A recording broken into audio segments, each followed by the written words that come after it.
Hello, sports world, and welcome to The First Line, a show where we discuss all things sports, both professional and collegiate. My name is Massimo Marcano, and I'm here today with my good friends Michael Zingroni and Taylor Snyder.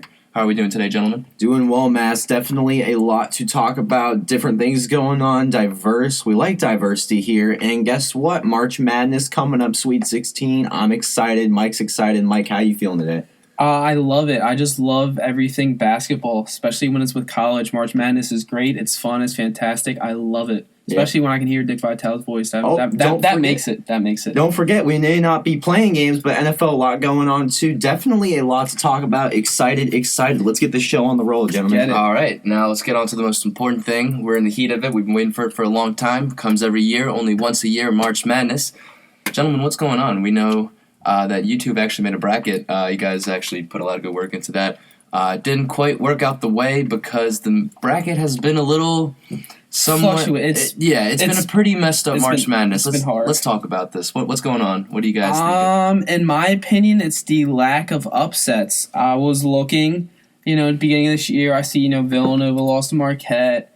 I see West Virginia get upset by, Temple, and Florida State get upset by Temple while Florida State and Villanova are out. But still, all these upsets, we had a team we loved. We were paying attention to that game, UNCW against Virginia. We really thought that was going to be a win, and we just got upset happy. I really think that's mainly where we're coming from. But if you look at the season, how can you blame us, man? Like, upset after upset, and we just thought it was going to happen, but it's been a very, high seed dominant March Madness. Only 6 lower seeds won in the first round. That's a problem. Yeah, I mean, it was definitely the upsets.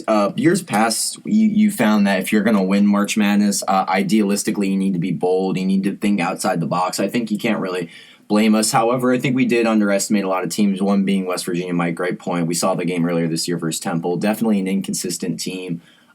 I really, really liked, though, on an upside, how we did pick Xavier over Maryland. I thought that was a great game. I thought it was we trusted the Big East, and I was good to an extent. Nova really let us down, though. Come on now. And listen, I've been saying this on the show for a while, and I'm not trying to brag or anything, but I did say from the start of the season I didn't trust Villanova. I didn't think they were as good. I thought they were maybe a Sweet 16. I was just looking at this year and all the other teams. Yeah. What other teams can you trust really besides Kansas, UNC, and Nova? I guess Nova was a really trustworthy team, and they just. Yeah. I remember watching that Nova match, and it was just so disappointing right in the end. It looked like they were going to come back and try to take it back from Wisconsin, but just bad. I kind of thought Nova wouldn't go down until the Sweet 16. I guess one game that a lot of people aren't talking about that really utterly shocked me was USC over SMU. I had SMU upsetting Baylor going into the Sweet 16. Definitely an American Conference team. We saw them play this year. Fast-paced offense, great home record, great conference record. SMU, a lot of people were predicting that they were better than Cincinnati, and rightfully so. I mean, they won the American Conference this year in the tournament. But I think that one definitely shocked me. One game that did not shock me whatsoever, though, was Middle Tennessee over Minnesota, a game that really wasn't an upset if you looked at it. Yeah, really. That was the upset everybody had. Yeah. Almost. I mean, we were really not too accomplished on that upset. But, I mean, I like how we picked Rhode Island. I liked how we weren't too over-aggressive with Rhode Island. We were over-aggressive with a lot of teams, especially Vermont, who, I thought coming in winning 21 straight games playing Purdue. Purdue was a great team. I mean, they got big men, Kel Swanson and Isaiah Haas. Dude, this is the best front court in the nation, and Caleb Swanson's a Player of the Year candidate. They're a very great team. I respect the crap out of Purdue and everything. But Vermont was coming in, and they were playing some good ball, and I thought they can come in and they matched up well with Purdue, and they gave them a game for the most part, but it was just Purdue was just too much. And listen, I remember we were getting a lot of, I quote-unquote, shade for picking, Vermont in this tournament because it was kind of like a lot of people said it's Purdue, it's the Big Ten. You can't really just think so much. 21 straight games, yes, so a big deal. It's the American East, it's just Vermont.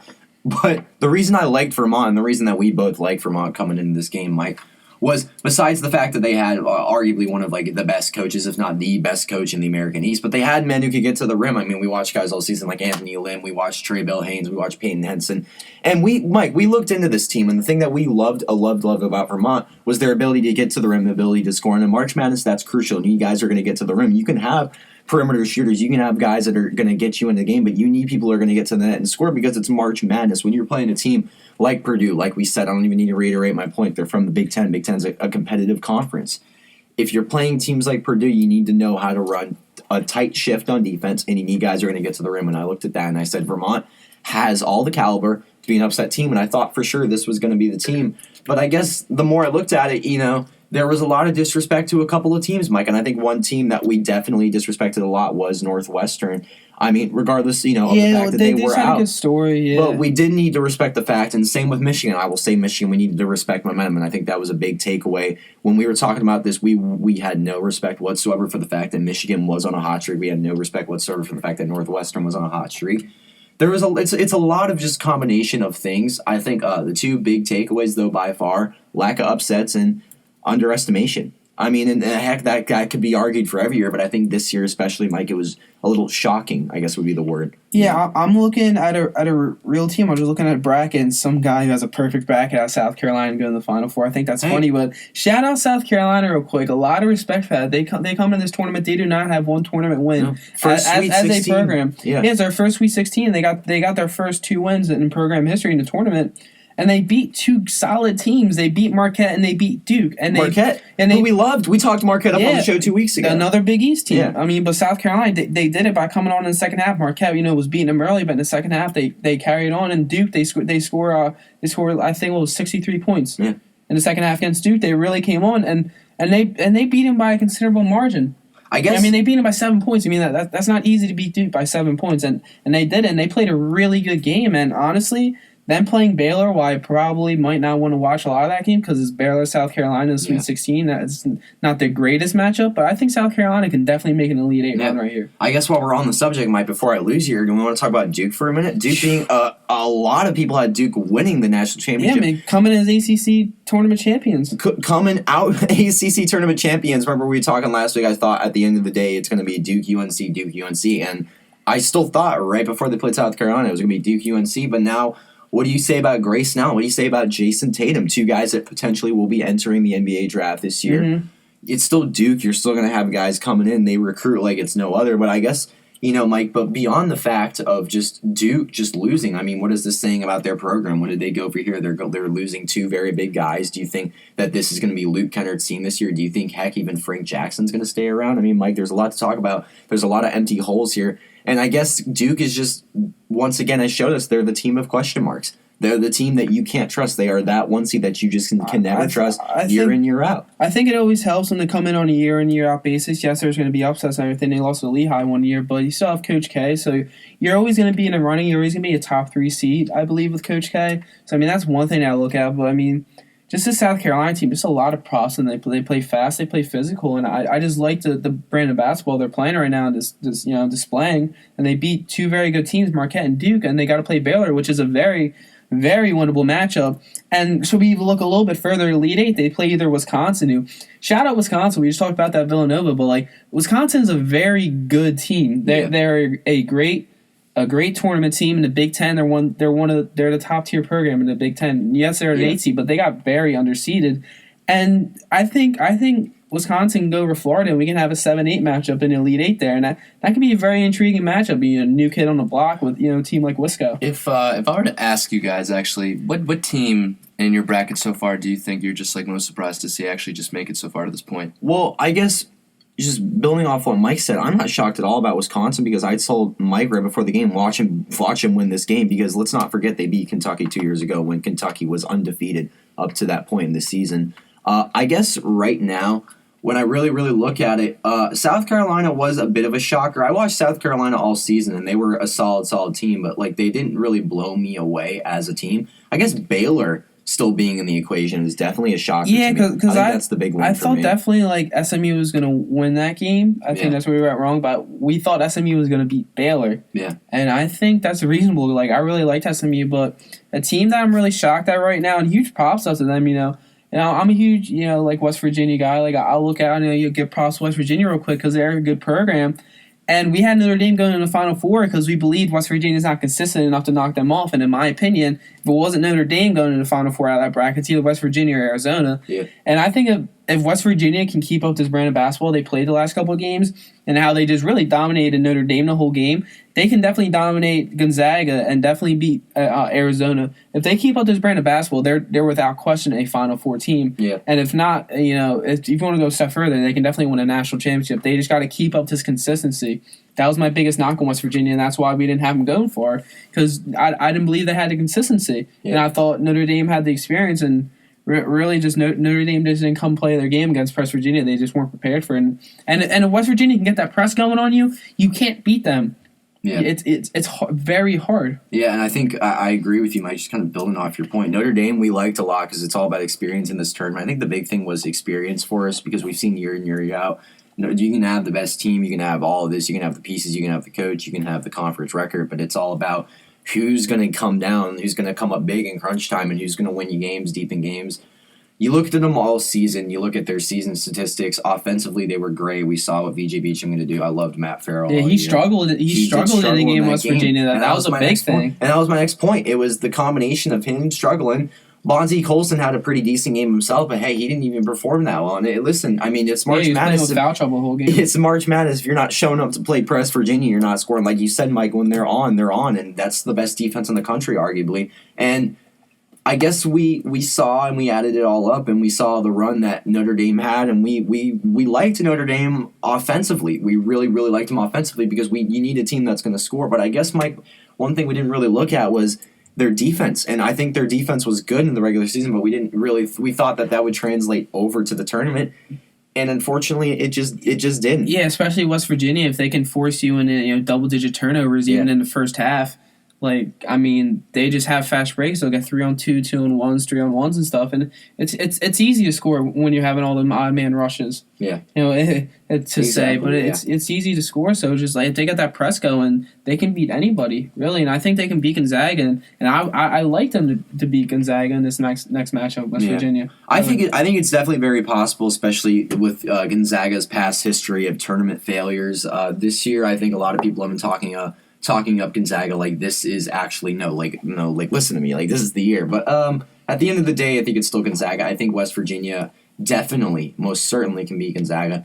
I think if Gonzaga is going to do anything, that you got to look at their offense because their offense is unreal, and you have to look at guys like Karnowski in his senior year. It seems like he's been there forever. Is that guy like 28 by now? Probably. He's probably like 28. Yeah. He's been there for a very long time. He's like Perry Ellis. One guy I really like is Nigel Williams-Goss. I love Jordan Matthews. No, not the football player, the player on Gonzaga. He's great. Zach Collins. You can't say enough. Josh Perkins. I love this offense, honestly. And yeah, they got names. They got names.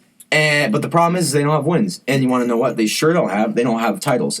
Yeah, they don't come up big. That's Gonzaga, the thing. Here's your thing. You're in the Sweet 16 versus Press Virginia on TV coming up. Here it is. Here's your stage. I think if it's now, if it's now, yeah, if it's gonna be any time, it's got to be now. Yeah, because really. It's Gonzaga, and they've been in this position how many years now? It seems like they've been a 1 seed 4 out of the past 5 years, and every single year they fail to even get anywhere past the Sweet 16. So I definitely agree with you, Mike. I look at West Virginia from here on, and I still mourn the loss of Notre Dame. But I guess to wrap everything together, Mike, at the end of the day, who do we see getting into this Final Four based off what we see so far in this tournament? Well, that's actually the next question. What are your guys' predictions now at this point? We know on the right side you guys have UNC winning. That seems like the general opinion there. But let's talk about the left side, or just like the overall bracket in general. What are the predictions coming forth now that you guys have seen some of the results you've already gotten? Yeah, because we really butchered the left side up. We had Nova and Notre Dame coming out of the East and West respectively, and we didn't get right on either of them. On the right side of the Midwest, we had Kansas, and out of the South, we had UNC. I like Kansas and UNC to stay there. I think the winner of this Kansas-Purdue game is going to make the Final Four. I think they're going to play Oregon. I think Oregon knocks off Michigan. But I think Kansas stays there. And UNC, I think UNC Butler, that is going to be a very, very good game. But I just like UNC because they pretty much have the same team from last year's national championship. And I don't see UCLA or Kentucky knocking off UNC, so I think UNC, Kansas are still there.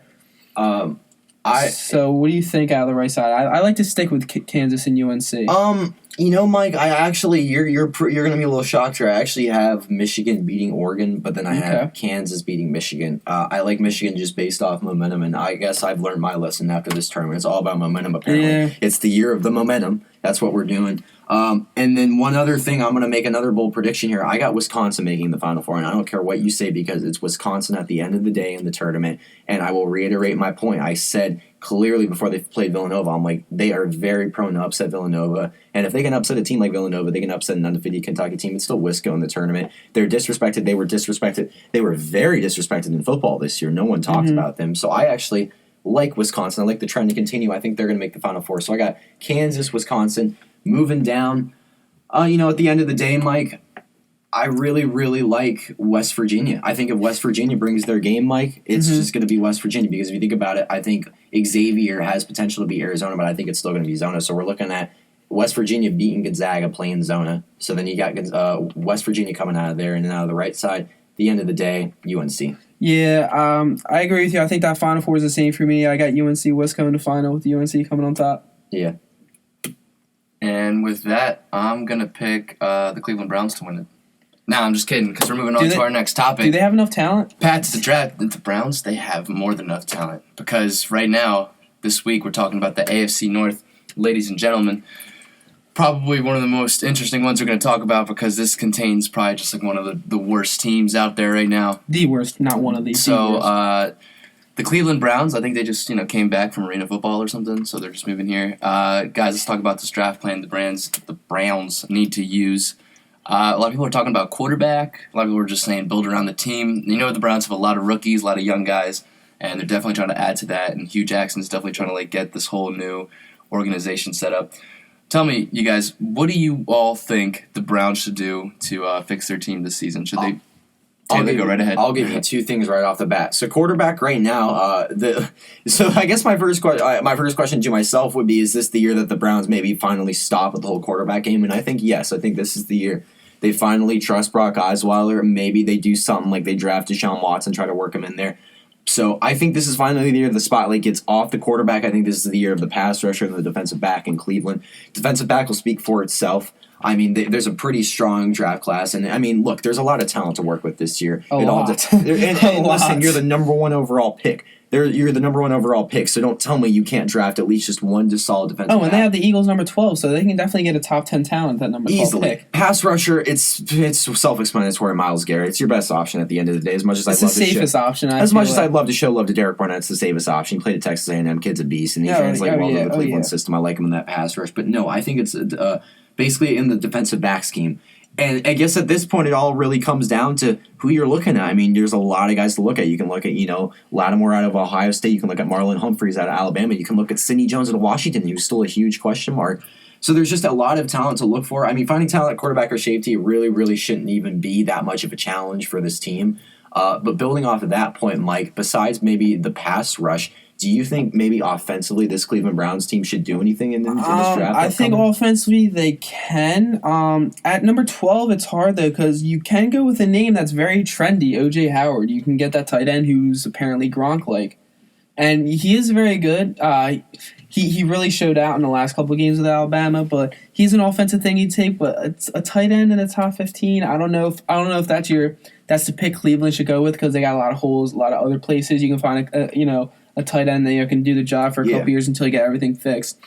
But on offense, it's really a defensive first round in my opinion. Yeah, you have some receivers, but they're really trending down on the boards, and you're not going to get Leonard Fournette, and it might be too early to pick Christian McCaffrey or Dalvin Cook. So I think with number 12, I would like a name like Reuben Foster out of Alabama. He had some off field questions, recently. But I just think that dude's a beast. Yeah. And what have we learned with Alabama linebackers? They are very good NFL players. Yeah. So I feel like if they get Myles Garrett and they can get Reuben Foster at 12, I feel like that can be two cornerstone pieces on your defense that could really, really do something, along with Jamie Collins, and hopefully he can fix up his secondary with some secondary picks late in the later rounds and stuff. I feel like getting that defense first, because if you're looking at the AFC North, we look at teams like the Bengals, Ravens, Steelers. What do they all have? They all have very, very solid defenses. Yeah. So I feel like that's where the Browns need to start, because they're so far away. They just need to start on defense. So I like a pick like Reuben Foster. I do like a pick like Reuben Foster. One more guy I really like is Solomon Thomas out of Stanford, a defensive end that no one has really talked about. He was kind of unspoken in the combine. Played Pac-12 football. Real solid guy, versatile on the edge, can move left to right. He's quick too. He's not overly athletic. He's not overly smart. athletic. He's a smart guy. He's smart. He played at Stanford, so obviously he knows a couple of things. Yeah, he knows some things. I really, really like him. Building off your point, O.J. Howard doesn't really hurt you, because don't get me wrong, Terrell Pryor's not like an elite receiver, but the guy just had a great season. And don't forget, you still got Corey Coleman, and your running back core really isn't awful at the end of the day. It's not like Duke Johnson's going to be an elite running back, but Isaiah Cromwell can be developed into someone real good. So it's like when I look at the Cleveland Browns, there's just so much to work with. And right now they're on a path to not win a Super Bowl, but at least get back into contention. You can't lie that they've already made some significant moves over the offseason. But I guess one team that I really, really like this year to maybe even get back into contention, or a lot of people actually don't like to even be in contention this year, is the Cincinnati Bengals, a.k.a. the question mark, the big question mark of the AFC North. Mike, I got to ask you, I mean, we talk a lot about Cleveland, but what's going on in Cincinnati right now? What are they doing? What's the future, Mike? It's the Bengals. We never know what they're doing. I mean, but if you think about it, Mike, the past years, they were how close? What, maybe 2 minutes away from advancing past the first round? And against finally? teams like the Texans, too. There's teams like the Texans. I think the Bengals lost all their pizzazz when they lost T.J. Houshmandzadeh. That's it right there, honestly. Yeah. That's the big. Now I'm playing. Yeah, I think the A.J. Green injury hurt him a lot last year. They really weren't in a good spot to begin with, so the A.J. Green injury They also got rid of added- Marvin Jones and Mohamed Sanu, and then when you got rid of A.J. Green, the Bengals were really just exposed. They had no receiving core whatsoever. Yeah, and it showed I that- think they might have missed Hugh Jackson, too. That's something that is a possibility. they missed their offensive coordinator who was a hot name, so I mean Yeah. that could be something there. Yeah, I think right now, I mean, where they're at offensively is just so hard to tell because Andy Dalton. I mean, is It's that really your- up to him. It's up to Andy Is Dalton. he having a good year, or is he having, Is he having an Andy a good Dalton year? Is he having an Andy Dalton year? And is Andy Dalton really the answer? How long has he been here now? What, 6 years, 5 years? Is Marvin Lewis the answer? No, he's No, never Marvin been the Lewis is answer. definitely not the answer when you lose like over So I gotta ask, that Mike. many playoff games. I mean, the players can do what they want. They can perform, but at the end of the day, do you look at Marvin Lewis? Maybe this is it. If you don't fucking win us the Super Bowl this year, is this finally the end of your career here in Cleveland? Well, or I think it's too. Cincinnati? I think it's too late to look at Marvin Lewis right now. If they wouldn't fire their coach, they would have done it by now. So I think we have another season with Marvin Lewis. I think this should be his last season unless they do something. But I think in the draft, their offense was very bad. Their defense is okay. And honestly, in the AFC, at the end of the day, you got to be able to score 40 points to beat teams like the Patriots and stuff. So their defense can get it done. Vontez Burfict. They can get some solid, second, third, fourth round picks to throw in on defense, maybe boost it up a little bit. But I look at names maybe like Mike Williams or something. Yeah. To pair with AJ Green, have him on the outside too, or maybe like a Corey Davis or something. I mean, And with health with Tyler Eifert, God forbid, and stuff, and consistency out of Jeremy Hill and Gio Bernard, they can do something for sure. I mean, I don't think, and this is sad to say, I don't think where they're at offensively, they're winning a Super Bowl anytime soon. But you really can't focus offense because you have to look at the pieces that are gone with Andrew Whitworth and Kevin Zeitler right now on defense, and you have to kind of look at that more athletic type player at linebacker. I mean, you got to look at this upcoming draft. There's not a lot of linebackers that people are talking about. There's no one really too flashy, no one too big. But I think that there's definitely a lot to work with. I mean, a definitely. name we mentioned earlier, Reuben Foster. Reuben That could Foster. be another option for them sitting at number 9. It's a great option for him, and heck, it's predictable. A lot of people think that it's definitely an option. I mean, when I look around, I look at maybe a guy like Jaron Davis out of Florida. It's an SEC guy. You can't go wrong with an SEC linebacker at the end of the day. Like you said, Mike Reuben Foster. I think maybe even a guy off the edge, if he's still somehow available, Jonathan Allen is definitely an option, but a lot of people are saying the Jets have high interest in him, and I've read up and I agree. I think the Jets should get him. Why wouldn't they get him? Solomon Thomas, once again, I'll throw him right back out there. If he's still available, he's not a bad option. It's just so much to work with. TJ Watt out of Wisconsin maybe even is something to look into. I think if you're the Bengals, though, you look defensively, offense is just going to have to work itself out for the time being. But yeah, that's definitely the case. I think someone like John Ross could definitely help out because A.J. Green's already the good, tall, catching. He's got like the whole physicality. John Ross has the good speed, going to be able to go down the field. I think that realistically could probably be the Bengals' option, a wide receiver if Corey Davis and Mike Williams are taken. But with that, let's look at another team that might need a wide receiver, the Baltimore Ravens, who could also maybe use John Ross. You got Ed Reed, you got Ray Lewis, you got Ray Rice, you get John Ross. It's all about the R's here in Baltimore. Michael, what do you think about these Ravens right here? Do you think this is a declining team? And if it is, whose fault do you think it is, and what can they do to repair it? I always trust the Ravens because of one name, Ozzie Newsome. Yeah. Their front office leader because he's put good product on the field. The Ravens always have luck, bad luck with injury. Really, they really can't stay healthy and they have the wrong people getting hurt. Their first round receiver 2 years ago, Brashad Perriman, big 6'3", 240 physical Always having receiver. problems. And he is a fast guy. He's a receiver that I think that can be a true number one. Is just can he stay healthy? I mean, it's the only thing. If he can stay healthy, I think Joe Flacco's got himself a Torrey Smith on steroids. Honestly. And Yeah. I think that's really what he can be because he's faster and he's bigger than Torrey Smith. Honestly, I don't know if Mhm. he's faster, but he's close enough. But speaking of fast receivers, the name you mentioned, John Ross, I really like that. He wore purple in college. Why not wear purple in the NFL? I mean, he's fast. He has hands. I think Joe Flacco can sling the ball down the field. We know that. I mean, he has an arm. He can launch the ball down the field. And John Ross ran a 4.22, so we know he's fast. So he can run down the field. And with a quarterback that can just launch it, I think you got a good combo right there. And Brashad Perriman, you work his way into being a true number one receiver. Get him good on the crossing routes, get him good at being a possession receiver, and you can have a good duo cooking up there in Baltimore to beat teams like the Steelers if you select a player like John Ross. Yeah, I think John Ross is a solid option because we just heard about Kamar Aiken obviously going to the Colts. Joe Flacco loves those quick kind of like slot guys, can kind of run routes. I feel like a lot of like people have been talking about John Ross, but there's definitely some question at quarterback right now with Sharice Reich, Kyle Arrington, Jimmy Smith. Like future is still kind of on the balance there. Like what's going on with their contracts? Eric Weddle is coming back though this season. Will be healthy.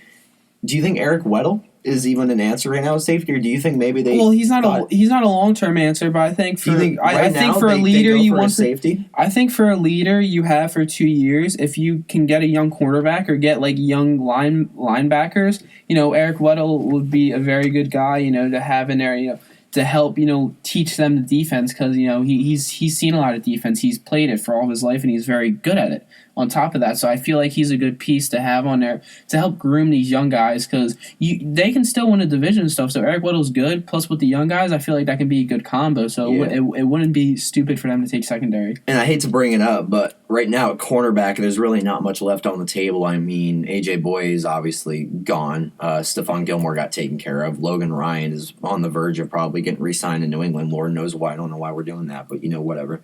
Eric Berry obviously just got a huge contract. Barry Church gone. Yeah. All these guys you still can. Free agency is pretty much beat. It's pretty much beat. So at this point, you got to look to the draft. And I hate to say it, I think that's what you got to do at this point is just build up guys. One guys I did bring up Marshawn Lattimore out of Ohio State, if still available. A lot of people are giving up on Sidney Jones because he's been injury prone. He's been inconsistent. Well, he just tore his Achilles, so that's going to put him down to at least round 4. That's going to put him down. So I don't even think they would take a chance on him. Desmond King out of Iowa is a very, very good option because he's definitely going to be available. I don't see why anyone available. He's a talent. He's talented. He's a talent. Very, very talented. Oh my gosh, this kid. You watched him this season right at Iowa. Oh, What he yeah. did in that Michigan game was unreal. It was crazy. And I think that's your best option. T. Starber out of Florida is also another option. Malik Hooker, Ohio State. There's a lot of names being thrown around, but yeah, draft is the only way you're going to succeed in the secondary if you're this team right now. And another team that perfectly just moving along now, we're talking about secondary. Let's talk about the Pittsburgh Steelers. Last year, they just had a duo of rookie cornerbacks that kind of got picked apart by the Patriots. So the Steelers, what do they got to do this year now to beat the Patriots if they meet them again in another championship matchup? We have to figure out to help out Big Ben here, who may or may not be retiring. So we got to figure out what we can do for the Steelers team. Michael, let's start off with you. What do you think the Steelers got to do to help keep that first place and to help them push into that championship run? Well, Big Ben's staying the other year, so that's good news for them. They don't have to resort to Landry Jones, even though how much we love Landry Jones. Mm-hmm. Landry Jones is the man. But if you're the Steelers, you're in a good spot right now because you don't have any huge needs because you have young people stacked up in your secondary depth. So it's not like it's a pressing need. It just comes along with coaching and time, just like anything else. But I mean, their offense is very good. I really like their offense. Antonio Brown just got him up big money. Le'Veon Bell is on a franchise tag. Big Ben, staying one more year. He's still the Big Ben we all know and love. But I think they can go some offense with this pick because the wide receivers are fluctuating all over the first round. I can see a name like John Ross maybe even falling to them and getting a fast guy because Sammy Coates and Martavis Bryant, they can't stay healthy nor off the drugs nor consistent. So I mean, I think John Ross can be a solid pick for them, or even going on defense. Maybe a name like Jabril Peppers. Get a nice chess piece. I would get secondary, yeah. Yeah, Because Antonio Brown is nice, like a superstar. And Jabril Peppers is a linebacker who can go in and blitz. He's athletic, but he can also drop back in coverage because he's also very athletic, like I just mentioned. So Yeah. I feel like he's a good pawn you can have on your defense to mix in with those young secondary players and really have a nice, up to date, athletic, fast moving defense like we all know and love, like we see in the college level. That's what we're really seeing. We're seeing really athletic guys at the college level, and it's really working for the. I think it can work for the Steelers. Just comes with time. Yeah, I think if you're the Pittsburgh Steelers, I can't agree more, Mike. You're in a great position. You're kind of like the Patriots. You can kind of do what you want in this draft. I think one guy I really look at is the defensive end, Tim Williams out of Alabama. Like him a lot. Like Charles Harris. I mentioned him a couple weeks ago on the show out of Missouri. If you're going to be, at the end of the day, if you're the Pittsburgh Steelers, you got to be realistic. Who are you playing in the AFC Championship? You're playing Tom Brady. How are you going to beat Tom Brady when it comes down to that big game? You're going to beat him with pass rush. Mm-hmm. And this is a big pass rush draft. A lot of people have been talking about the pass rush. And right now, if you're the Steelers, you're really not in a terrible position on defense. Like, I'll reiterate the point. You can kind of work with what you got right now. I think you look at maybe an outside linebacker, maybe Jabril Peppers. I couldn't agree more, Mike. He'll probably be still available. He should be available. He's not really even being talked about much. Takaris McKinley is definitely a hard get considering you're such a low pick at 30. I thought they were at around 32, 30. I like a name like Bud Dupree to step up though because he's an athletic guy at Kentucky. They just spent a first round pick on him. What was it, last year? I think so, yeah. Yeah, so I mean I really like him to take a step up. He's a hard hitter, he's athletic, and he can really rush the passer. So I feel like for him this is a year he needs to step up. Yeah. And I feel like if they just add a couple pieces around it, that defense can be very good, and we already know what that offense can do. So all you need is just sprinkle a little touch with some wide receiver. You can probably pull out in the 5th round, like the Steelers all know how to do, and it's a good receiver class to do it. It's a matter of wanting and needing. Do you need a guy like John Ross in the first round? Absolutely not. You already have the receiving core. You're getting, you got Antonio Brown back. You have Wheaton. You have. I could just go on about that receiving core. Oh my gosh, you have Le'Veon Bell as your running back. Ben Roethlisberger's back. So defensively, you need defense. You need pass rush. Go pass rush. And with that concludes Pat to the Draft AFC North this week. Next week, please join us. We're going to cover something we finally wanted to cover. We couldn't do it right away. We had to wait a little bit to see what was going on. But the NFC East, I think this will be a good time to check on it next time. We're going to see what's good with them Cowboys, Giants, Eagles, and Redskins. And with that, let's move on to Minute with Mino. 43 days after the disappearance of his jersey, Tom Brady's Super Bowl 50 jersey has finally been found by authorities. The Houston Police Department, Texas Rangers, and FBI, among others, found the jersey on Martin Mauricio Ortega, former Spanish news media newspaper editor. Footage and security tape showed Ortega had access to the room and the jersey via his credentials. In other news, Calgary Flames goalie Brian Elliott's 11-game win streak as goalie ended after a 4-2 loss against the Washington Capitals.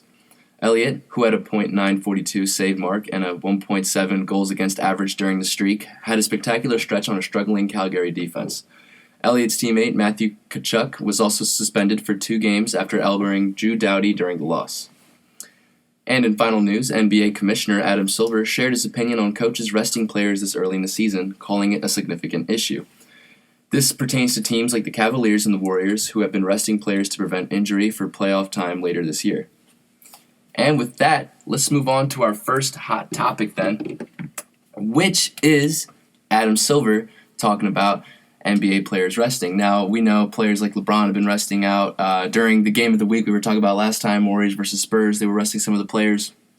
Guys, rest of them all, man. What do you guys think about Steve Kerr. This? Yeah, trying to watch a good basketball game right now. I feel so. What are you guys thinking about this right now? Do you agree with Silver that it is a significant issue? I agree it is a significant issue because I feel like right now this NBA is baby soft. So why make it softer? We look at the 70s and 80s, teams are playing back-to-back-to-back games, and they had to go on commercial flights and fly and coach with civilians. Now what do? They sleep at a 5-star hotel, get free room service. They get a jet that will take them there in half the time. They get big seats so they can rest their big 6'8" bodies, and they play back-to-back, 8 times over a course of an 82-game season? What are you resting for? Listen, I understand you want to be ready for the playoffs because I guarantee you LeBron's tired of this. Oh, he can do all this regular season stuff, win titles. So he's got 3 now, so he's like, all right, I'm just going to rest the regular season. I don't get that, though. It's only 82 games. You look at players like I love John Stockton, point guard for Utah Jazz. The dude was a 6-foot white point guard that passed at a Gonzaga. And he missed the minimal amount of games you can. He only didn't play if he physically couldn't. It's incredible. You look at Michael Jordan. He played through a flu. Yes, that was the finals. LeBron will do the same thing. But, what are we sitting for? We look at hockey. They're only sitting out if they physically cannot move a limb. That's when they're sitting out. They're not sitting out because it's too hard playing against a 7'2" center and DeAndre Jordan. Let me sit out this game, Coach Lou. Like, I don't get it. Like, you're being paid all this money. You can't even play a full 82-game season. I mean, this league is already as soft as it is. I mean, we call touch fouls. We call hand checks now. In the 80s, someone will go a forearm. Bill Lambier will contest you for a shot, put his forearm in your throat, and you'll be lucky if you get 2 shots at the line. I mean, we're already baby soft, and now we're letting our players rest. I mean, that just isn't right in my opinion. I don't like that. It's stupid. It's childish. It's soft. Like, you're a grown man, LeBron. Play 82 games unless you physically can't. Well, I do see your point, Mike, but I'm going to have to slightly disagree with you here. I don't think it's a bad thing that they rest players, and I get it. I mean, I think in today's age in the NBA, it's all about marketing and it's all about the big games. I think one thing I will agree with you, though, is why are you resting Andre Iguodala, Steph Curry, Klay Thompson, Draymond Green, and pretty much every guy that any bandwagon Warriors fan knows of on the Warriors when you're playing the Spurs on primetime television and probably one of the biggest games of the year? That's the thing that concerns me. What doesn't concern me is resting guys. You have to remember that the Warriors did play 8 games in 9 days quite recently, and yes, like, let's not kid ourselves. The Warriors are probably going to be back in the NBA Finals, so you can't blame Steve Kerr for resting these guys, giving them time to rest up. Hey, if they want to be soft, but if that means getting them an NBA title, then that's what the fans want, because at the end of the day, you're concerned with wins and losses, not the marketing standpoint, not this whole flashy thing that's been coming with the NBA ever since it seems like 2006. And I think that what coaches are doing now is fine. If a coach thinks that getting a title back to Cleveland or getting a title to Golden State or heck, getting a title to Toronto means resting big names like DeMar DeRozan or big names like Kyrie Irving, LeBron James, or big names like Steph Curry, Klay Thompson, Draymond Green, then by so do it. It's the coach's decision. I don't think the coaches should receive criticism for wanting to rest guys if it means a coach's decision. It means a betterment for the team. What I don't understand is that you have to realize when you're playing these big games, you want your starters in there, because how are you going to know how you fare with them if you have backups in there? You need to have guys in there that are getting used to playing teams like the Spurs, because let's not kid ourselves, Mike. This is the NBA. We dang well know who's going to be in the Western Conference Finals. It's going to be the San Antonio Spurs and the Golden State Warriors. So I guess in the grand scheme, Utah Jazz. In the grand scheme, go ahead. Listen, like, I'm sorry to disagree with you, Mike. Go ahead. I think it's totally fine if this. You should just say, screw Adam Silver, screw the marketing. I'm doing what's best for my team. What I don't understand is, besides the marketing, if you're playing a big game, why are your best players on the bench? Why? It is the biggest game of the season. Well, if it isn't about marketing and stuff like that, what goes with marketing money?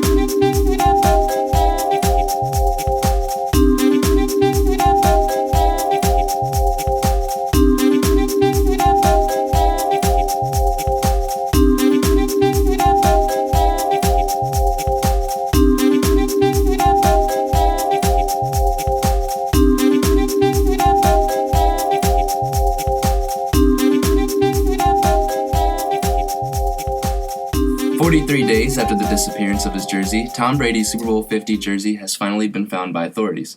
The Houston Police Department, Texas Rangers, and FBI, among others, found the jersey on Martin Mauricio Ortega, former Spanish news media newspaper editor. Footage and security tapes showed Ortega had access to the room and the jersey via his credentials. In other news, Calgary Flames goalie Brian Elliott's 11-game win streak as goalie ended after a 4-2 loss against the Washington Capitals. Elliott, who had a .942 save mark and a 1.7 goals against average during the streak, had a spectacular stretch on a struggling Calgary defense. Elliott's teammate Matthew Tkachuk was also suspended for 2 games after elbowing Drew Doughty during the loss. And in final news, NBA Commissioner Adam Silver shared his opinion on coaches resting players this early in the season, calling it a significant issue. This pertains to teams like the Cavaliers and the Warriors, who have been resting players to prevent injury for playoff time later this year. And with that, let's move on to our first hot topic then, which is Adam Silver talking about NBA players resting. Now, we know players like LeBron have been resting out. During the game of the week we were talking about last time, Warriors versus Spurs, they were resting some of the players. Guys, Rest of them all, man. what do you guys Come think on, about Steve Kerr. this? Yeah, Trying to watch a good basketball game right now. I feel so. What are you guys thinking about this right now? Do you agree with Silver that it is a significant issue? I agree it is a significant issue because I feel like right now this NBA is baby soft, so why make it softer? We look at the 70s and 80s. Teams are playing back to back games and they had to go on commercial flights and fly and coach with civilians. Now what do? They sleep at a 5-star hotel, get free room service. They get a jet that will take them there in half the time. They get big seats so they can rest their big 6'8" bodies. And they play back-to-back, 8 times over the course of an 82-game season? What are you resting for? Listen, I understand you want to be ready for the playoffs because I guarantee you LeBron's tired of this. Oh, he can do all this regular season stuff, win titles. So he's got 3 now, so he's like, all right, I'm just going to rest the regular season. I don't get that, though. It's only 82 games. You look at players like I love John Stockton, point guard for Utah Jazz. The dude was a 6-foot white point guard that passed at a Gonzaga, and he missed the minimal amount of games you can. He only didn't play if he physically couldn't. It's incredible. You look at Michael Jordan. He played through a flu. Yes, that was the finals. LeBron will do the same thing. But what are we sitting for? We look at hockey. They're only sitting out if they physically cannot move a limb. That's when they're sitting out. They're not sitting out because it's too hard playing against a 7'2" center and DeAndre Jordan. Let me sit out this game, Coach Lou. I don't get it. You're being paid all this money. You can't even play a full 82-game season. This league is already as soft as it is. We call touch fouls. We call hand checks now. In the 80s, someone will go a forearm. Bill Laimbeer will contest you for a shot, put his forearm in your throat, and you'll be lucky if you get 2 shots at the line. We're already baby soft, and now we're letting our players rest. That just isn't right in my opinion. I don't like that. It's stupid. It's childish. It's soft. You're a grown man, LeBron. Play 82 games unless you physically can't.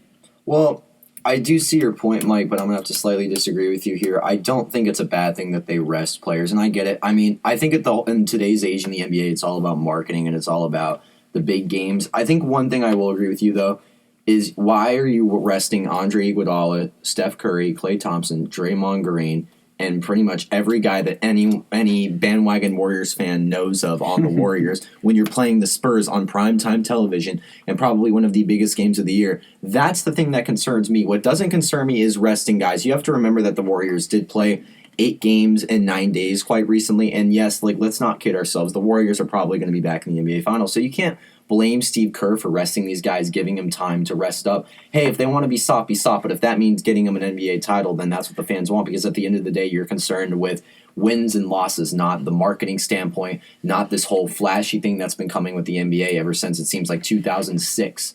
And I think that what coaches are doing now is fine. If a coach thinks that getting a title back to Cleveland or getting a title to Golden State or heck, getting a title to Toronto means resting big names like DeMar DeRozan or big names like Kyrie Irving, LeBron James, or big names like Steph Curry, Klay Thompson, Draymond Green, then by so do it. It's the coach's decision. I don't think the coaches should receive criticism for wanting to rest guys if it means a coach's decision. It means a betterment for the team. What I don't understand is that you have to realize when you're playing these big games, you want your starters in there, because how are you going to know how you fare with them if you have backups in there? You need to have guys in there that are getting used to playing teams like the Spurs, because let's not kid ourselves, Mike. This is the NBA. We dang well know who's going to be in the Western Conference Finals. It's going to be the San Antonio Spurs and the Golden State Warriors.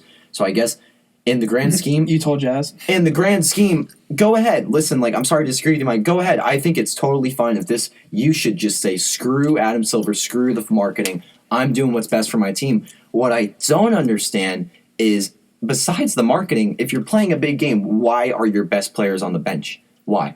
It is the biggest game of the season. Well, Why are they on the bench? if it isn't about marketing and such like that, what goes with marketing money? ABC, Disney, they're paying all this money to have, the ESPN Sunday Showcase. And then we got players who are making, like LeBron, making 3 years and $100 million just so they can, get by and just play 65 games a year, rest the other 20. And granted, your team loses 15 of those other 20 games.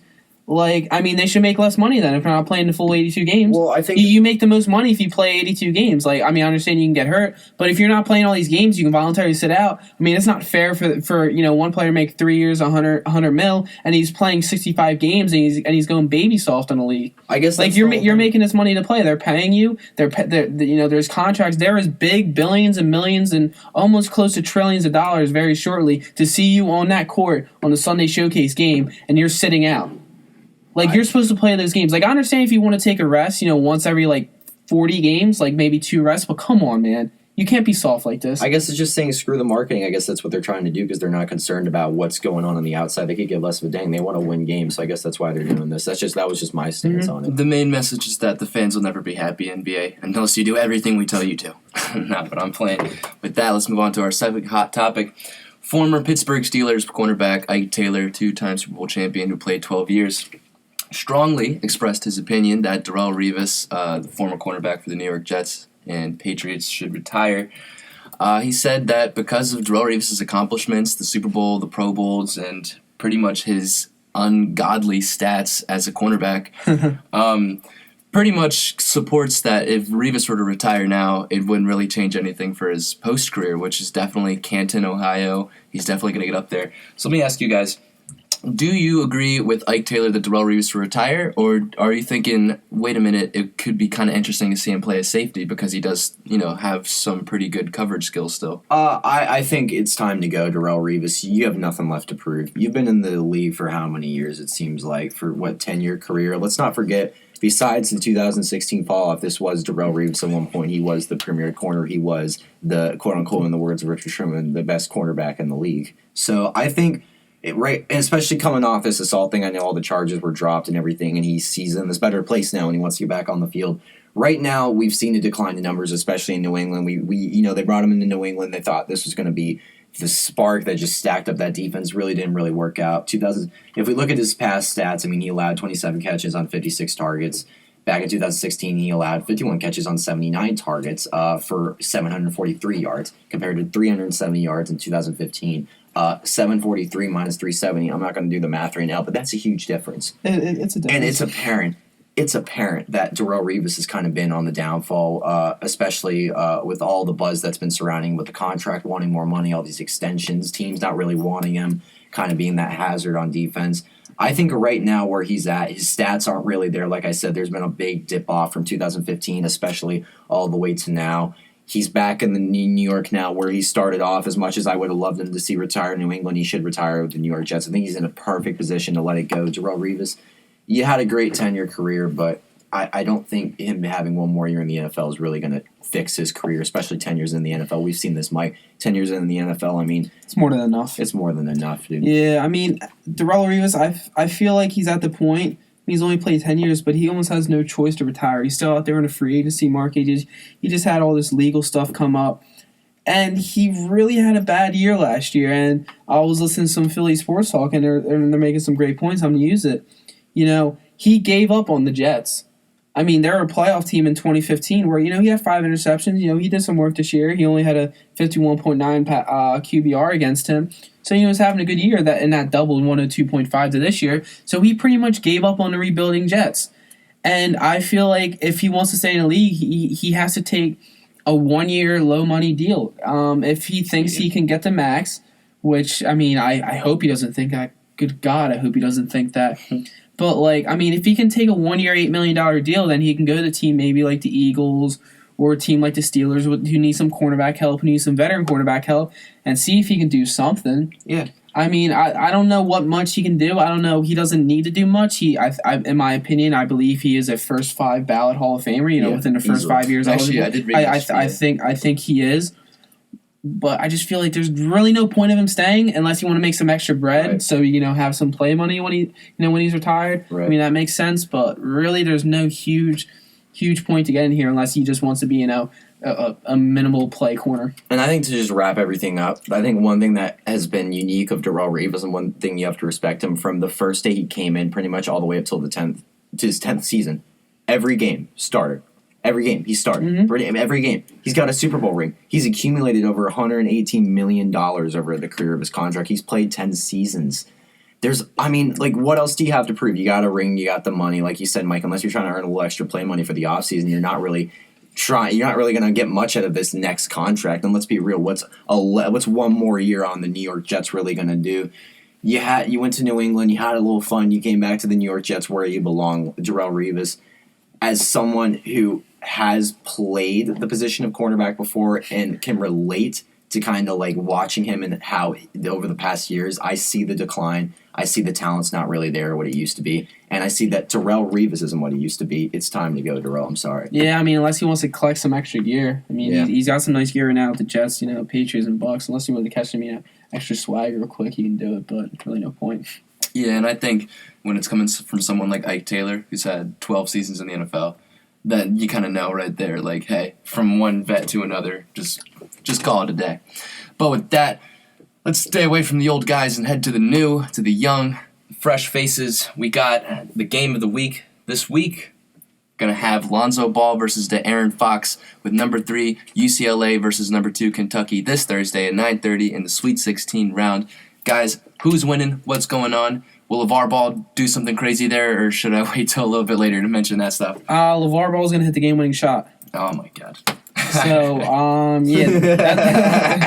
that's my bold prediction. It took me a second there. When I first glanced, I heard Lonzo, and then Mike hit the LeVar, the cleverness. We like all the L's, all the balls. We have fun on the show. Yeah, we like love having fun. We love having I'll fun. just put L's Sports is fun. Massimo, Taylor, and LaMichael. I'm here with some of my best friends. Michael James. And I love talking sports with my best friends. I love talking sports to you guys. I think this is great. Mike, I like it. I like the humor, man. Let's keep it going. Let's get back to the central point. Yeah, let's get back to the central point ADHD. Right now, and I am picking UCLA because Lonzo Ball.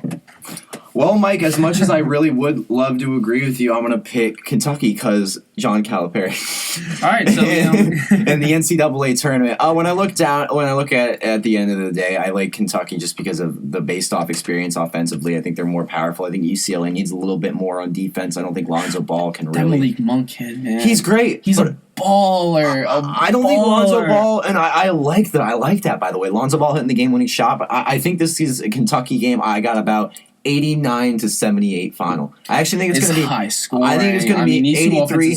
I think it's going to be 83-78 in the final minute, and then I think Lonzo's going to miss a couple shots at the end, and they're just going to try to obviously foul, get back in the game, and Kentucky's going to pull away at the end. Yeah, so we know about the Malik Monks and Alonzo Ball, but a name I really like out of UCLA is TJ Leaf, freshman. Yeah. I mean, he's a real drowned out by the balls. Drowned out by the balls. I mean, he averages 16 points per game, and we have Lonzo who's just dishing the ball to him for TJ Leaf when he's slashing or he's shooting or whatnot. Lonzo Ball's over here averages 7.6 assists per game, and they just click. I just love Lonzo Ball as a point guard because he loves moving the ball around. He's not that guy. I mean, he can take you in an ISO with the best of him in college basketball right now, but he also likes getting offense moving because ball movement's the best thing. You move the ball around for 5 straight possessions. Then you'll get them on an ISO and you'll just splash a 3 in someone's face. That's what I love about UCLA. I don't think they're a Final Four team. I really think they can, but it's gonna be hard to beat UCLA or Butler, whoever they play. But we're sticking on this game right now, and I really think they can beat a Kentucky team. Who really, if you get Malik Monk off his defensive game, then John Calipari's gonna pull him out, get him yelling. Then Malik Monk's gonna get mad. Then he might score again. Then he might not. Then you can get De'Aaron Fox off his game. I mean, and a name like Isaiah Briscoe. I mean, Isaiah Briscoe is a guy out of New Jersey. I mean, but they got all these guards, and I just think UCLA can really match up well with them and just score more points than them at the end of the day. I think it's a great matchup because it's essentially UCLA's offense versus kind of a little bit both of Kentucky, Mike. I respect UCLA. I love watching them play, but I like Kentucky because you just mentioned it. I like Kentucky. I think Isaiah Briscoe is going to have the game of his life. Like this kid's going to go up. I think he's going to play. He's a baller. I saw him play some high school ball. He played my high school well in the tournament. May I add? He's averaging a lot of minutes. He's getting points. He's getting to the net. Ooh, defensively, we don't even have to talk about him defensively. Versus North Kentucky, he only had 17. Last game, he only had 5. He actually lacked a little bit of minutes. But if you look beyond, that was just an ugly Wichita State game. You have to look. game was just beyond ugly that, game. and you have to look at the overall season and what this kid can do. He can score anywhere from 20 to 35 points in a single game. The kid's ridiculous, and like I said, I like John Calipari. I like Kentucky's experience, Mike. I'm sorry, I stick with the experience. I'm sorry. What have we learned about experience this tournament? But hey, I'm sticking with. I like Kentucky in this game. I like him, and I think this is finally the end of LeVar Ball's mouth running. I'm sorry, Lonzo. That mouth. Lonzo, I know you're a good kid, but your dad. That mouth's still going to run whether UCLA. Another topic, though. Another topic. Yeah, we'll keep that on. We'll but touch that later. I think UCLA. I just think with Lonzo Ball, I just really like Lonzo Ball as a baller. Yeah. He's a baller, and I like it. But I think him and Malik Monk can get into an offensive shootout. With a little TJ Leaf, sprinkled in for UCLA. I think they can beat Kentucky and put themselves in their Elite Eight. So I said my final score, Mike, 89-78 Kentucky. If you have to pick a final score right now, you said you got Lonzo Ball hitting the 3-ball to win the game, but what's the final score? I think he can get a 3-ball. Won't be buzzer beater. We're not getting a buzzer beater yet, but I think UCLA pulls out with a 5-point victory. I think they go 85-81. Okay. I like that. I like that. I mean, just two teams that can just put the ball in the hoop. I mean, that's the best part about basketball. Who can score the most? Yeah, and like I said, Mike, it's one of those games where it can go either way. I just have to respectfully disagree with you here just because based off the fact that this John Calipari, in the tournament, and it's Kentucky's experience, and it's Malik Monk, De'Aaron Fox, and Isaiah Briscoe, and that's 3 guys versus 1 guy for UCLA. But like you said, Mike, hey, maybe we'll see a guy like TJ Leaf step up. Who knows? I got Kentucky winning this. That's just my opinion. Ooh, rubbing my hands together. I love this. Yes. All right. Interesting. And with that, let's move on to what's bull crap. But today's going to be a special one. We're going to have a little game today. It's called How Stupid is LeVar Ball? You guys ready today? We're going to play a little game. All right, let's get it. All right, Michael, I'm going to ask you. In LeVar Ball's 1987 to 1988 season at Washington State, what was his 3-point percentage? Was it A, 1.32? Was it B, 1.22, or was it 3-0? I'm gonna go 0. Ding, ding, ding, ding, ding. Because guess what? He didn't even average a 3-pointer a game, right? Oh my God! Do you know how much he averaged in the NBA? None, because he didn't make it to the NBA. But he can beat Michael Jordan. In fact, he had 1 year in the NFL where he played a tight end where he was loaned to the London Monarchs, so he already was a B-listed player. What, in his Madden career?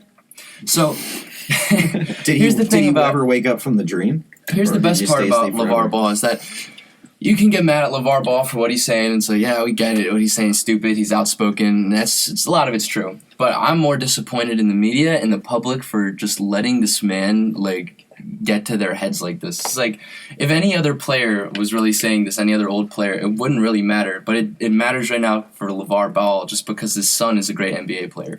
His son's a great basketball player who will probably go to the NBA.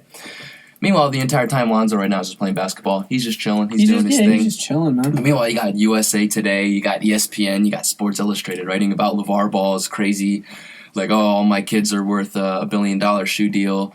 My kids are better than LeBron James' kids. Meanwhile, LeBron James all upset, this is a dad-to-dad thing. LeBron, shut up. You have a lot of money. Your kids are going to be fine. I'm sure they're going to be basketball players too. If they're not, it doesn't matter. I'm sure they're all set with cash flow. And that's the dumb thing about it is that, people want to make this, a whole big thing. Oh, my God, LeVar Ball said that. It's the number one thing is no one should really care what LeVar Ball says. Do you think that if, some complete irrelevant... Do you think the Mr. Irrelevant of, say 1984 just came out of nowhere and just says, yeah, my kid's going to be a better wide receiver than Julio Jones. Definitely.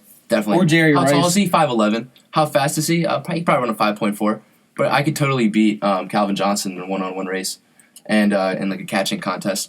The thing is, no one should really care. So why is it LeVar Ball? Well, because his kids are good at basketball. So it's his entry into this way into the media. And don't forget that LeVar Ball owns his own clothing company, his own athletic clothing company. So just remember that LeVar Ball is doing this for the main reasons that someone like Marshawn Lynch or Colin Kaepernick would say stuff, is mostly just because they're doing it for the attention. Beast Mode has made a huge profit. Colin Kaepernick's social movement, and I say social in a very satirical way because it's not, we could talk about that another time. I could destroy Colin Kaepernick, but obviously we're talking about LeVar Ball. The main point is that it's not really a big deal and no one should really care about this whole thing. And that's why I think it's so bullcrap, is because meanwhile everyone's talking about this, but it's bullcrap because we should talk about the actual sport of basketball. We're in the midst of March Madness going on right now. We're in the NFL offseason. The draft is going on. We're in spring training and baseball. The season's about to start up soon. NHL playoffs are about to enter. NBA playoffs are about to enter. So it's why are we really caring about what one dude is saying about his kid? Now, I'm not talking disrespect on Lonzo Ball. He's a great player. I sure hope he does great things, but I sure do hope he doesn't act like his father, because all we have to do is just take one look at Lonzo Ball's career. As a basketball player, in the very brief time he played, 36 games as a Washington State Cougar, he averaged 2.2 points, 2.3 rebounds, and 1 assist per game. Now, does this sound like the opinion of someone we should really be taking seriously? It's better than Skip Bayless. Okay, you actually have a point there. You know what? Bullcrap segment is over. You have a good point there. Let's move on to take 5 with that, and we're going to move on to the first topic.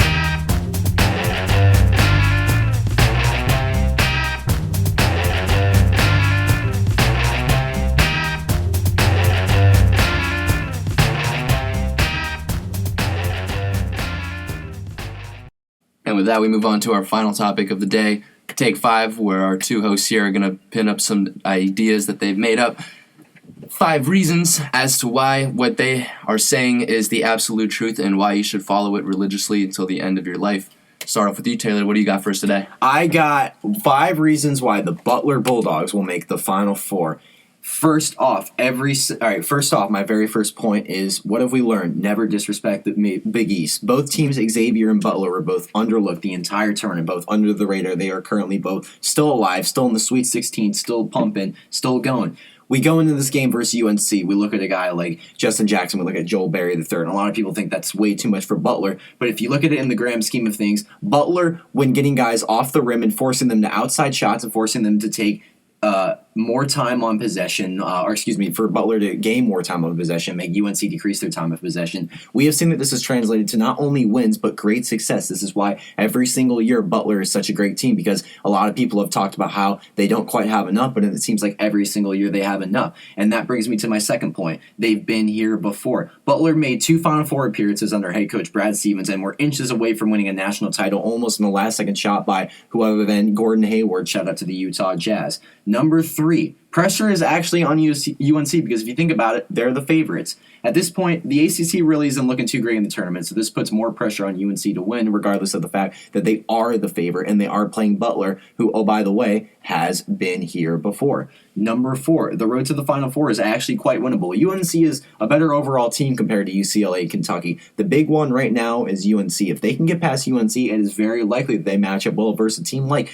UCLA and Kentucky, especially in a pressure-packed Elite Eight game. There is a lot of pressure on teams in the Elite Eight game because it's one step before the Final Four. What have we learned about this Butler team year in and year out? Offensively, they're great. Defensively, they're not. But here's the thing. When UNC struggles on offense, they struggle. We've seen when Justin Jackson has bad games, when he gets forced to take bad shots, teams tend to take advantage of that. Butler has a very big strength when it comes to this. Granted, this is a brand new coach in Holtman this year coming over, fulfilling the role after Brad Stevens. I mean, Brad Stevens of all people. But he has done a great job. Even he had an offer to coach at a school, a little tiny school. Shout out to Silent Night, Taylor University. He had an opportunity to coach at Taylor University, turned it down, came to Butler, and knew that this was the better opportunity, has translated well. And the 5th reason that I love, besides the fact that this coach and this offense has come well together, every year they say Butler doesn't have enough, but they always do. This team has never had enough offensively, but then every year they have enough. They've never really had enough defensively. Guess what? They had enough. Media always downplays them because they are Butler, and they're not a flashy team. They're not in the ACC. They're not in the Big Ten.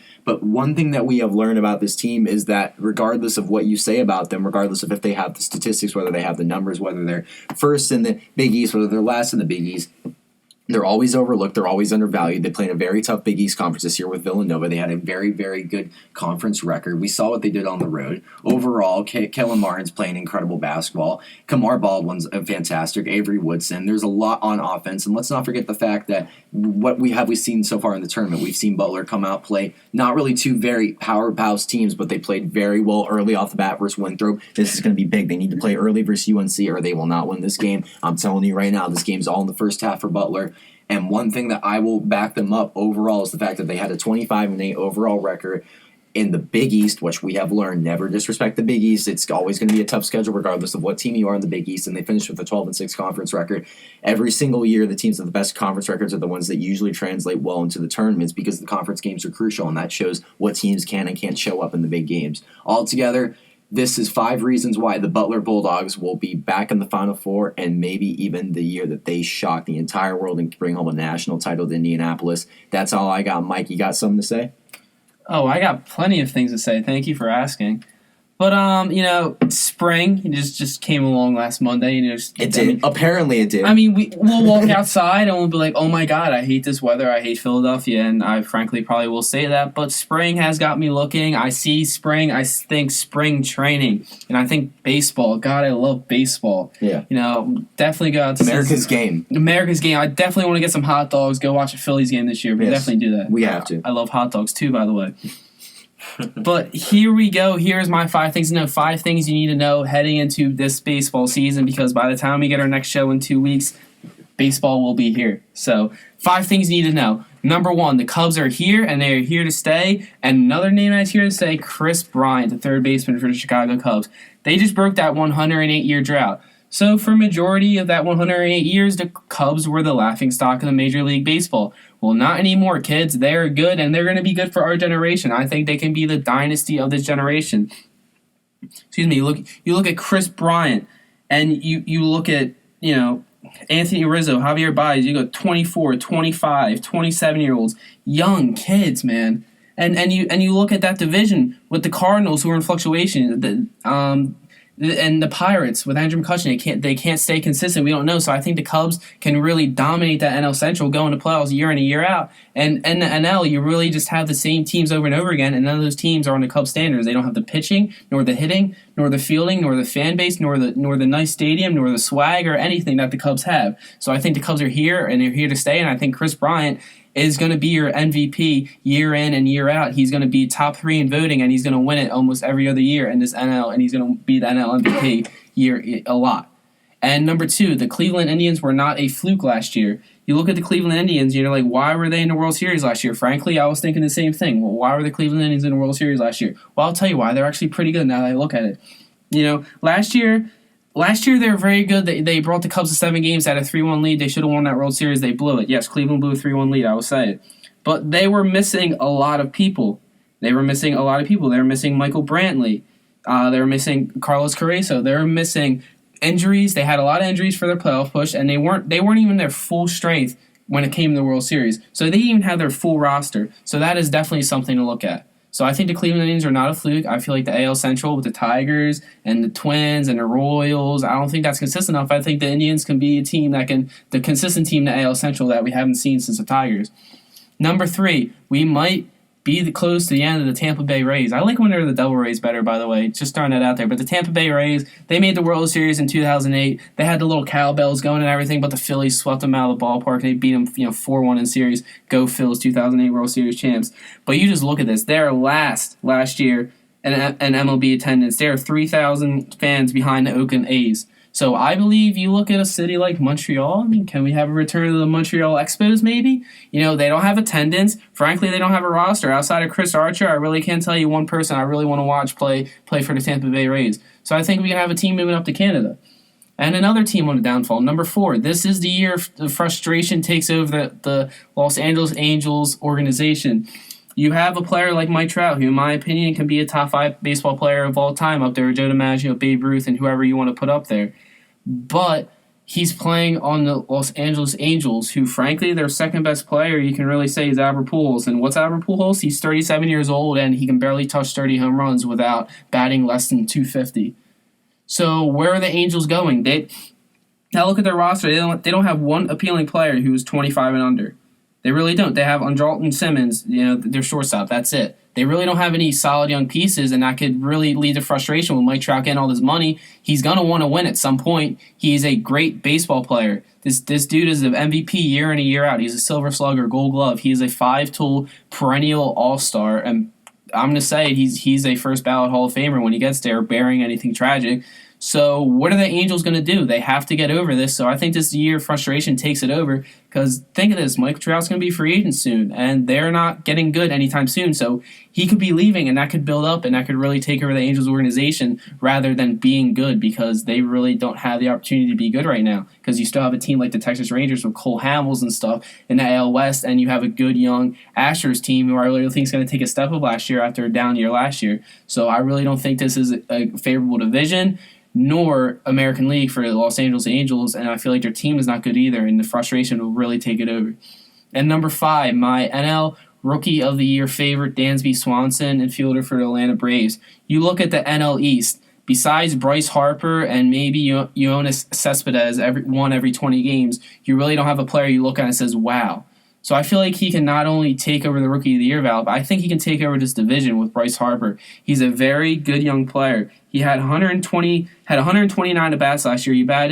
He had 3 home runs, he had 17 RBIs, and he batted in the 300s. He's very productive. He just missed a cusp of not being eligible to be a rookie this year, but I think he can win Rookie of the Year, be a jumpstart for Atlanta Braves franchise, who we saw with the Jones, Chipper and Andrew Jones and all of them. They were a very good franchise. I think Dansby Swanson could be a corner piece with a rebuilding NL East, and they really need a superstar to take that over outside of Bryce Harper, and I think Dansby Swanson could be that guy winning Rookie of the Year. And that's my 5 things you need to know heading into baseball season, because, God, I love baseball. And with that, we have wrapped everything up.